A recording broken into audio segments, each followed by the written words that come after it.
Okay, so share ko sa inyo 'to guys 'no, kung paano natin ma-recover ang ating Facebook account na hindi na natin kailangan ng email, number, password. Kasi sa mga recovery options natin na yan guys ay maaaring hindi na natin ma-access ang ating recovery options katulad ng email, number at password natin. Dahil wala na tayong access sa ating recovery options. So kung ang inyong Facebook account guys ay nakalimutan niyo yung password or na-hack ng ibang tao, so baka makatulong sa inyo itong video tutorial natin guys, no? So para ma-recover natin ang ating Facebook account guys, ay gagamit tayo guys ng security code via Facebook notification. So ituturo ko sa inyo guys, no? So ang una natin gagawin guys ay magpunta lang tayo sa ating Messenger kung kayo ay nakalagin pa sa inyong Facebook account dito sa ating Messenger. So punta lang tayo sa ating Messenger guys, no?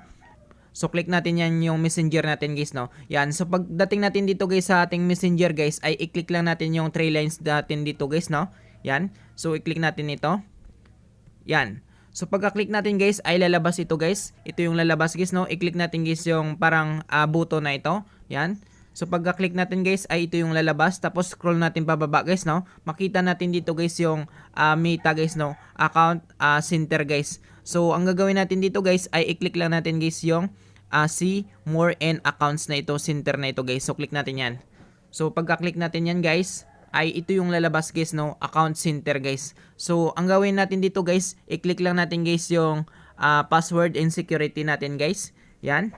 So click natin yan para makakuha tayo guys ng security code via Facebook notification guys. Okay? So ngayon guys, yung gagawin natin, i-click lang natin guys yung change password. Yan. So dito guys sa change password guys, so click natin yung profile natin. Yan. So dito guys sa change password guys, ay meron tayong pagkakataon sana guys, no, para mapalitan natin guys yung password natin. Pero yung problema guys ay hindi na natin alam or nakalimutan natin yung Facebook password natin guys, or na-hack na yung ating Facebook account guys. So yung gagawin natin guys ay i-click natin guys yung forgot your password na ito guys, no? Yan, so click natin guys yung forgot your password.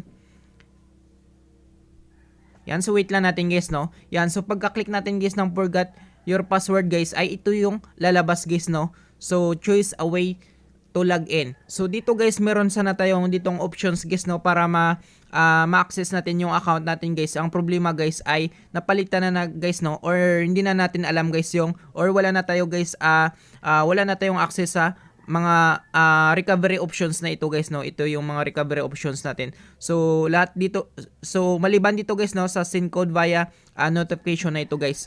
Halos dito guys wala na tayong access dito guys. Maliban dito guys sa send code via Facebook notification na ito guys. Yan. So para ma-forgot natin guys yung password natin guys. So kung makita nyo guys, forgot a password. So para ma-forgot natin guys yung password natin guys, ay gagamit tayo dito guys ng security code via Facebook notification guys. So kung makita nyo guys yung feature na ito guys, send code via Facebook notification. So ito yung gagamitin natin guys, no, para ma-forgot natin guys yung password natin guys sa Facebook account natin guys. So ngayon, i-click natin ito guys. Yan, so pagka-click natin yan guys ay isunod natin to guys, no. I-click natin guys yung continue na ito. Yan. So pagka-click natin guys ng continue guys ay automatic na yan siya guys, no. Magsisend siya guys ng security code or yung 6-digit code guys, no, sa ating Facebook account guys. So ngayon guys ay pupunta tayo doon sa ating Facebook account. Titignan natin guys yung security code via Facebook notification. And so kung makita nyo guys, ito yung notification guys. So dito guys, i-click lang natin guys para makita natin guys yung 6-digit code guys. Yan, so kung makita nyo guys, ay ito yung 6-digit security code via Facebook notification guys. So ito guys ay pwede na niyong i-copy ito guys, tapos ilagay natin doon. Yan, so wait lang guys, no. So balik tayo doon sa Messenger. Yan. So pwede na natin ilagay dito guys yung 6-digit security code via Facebook notification guys. So ganyan lang guys, no.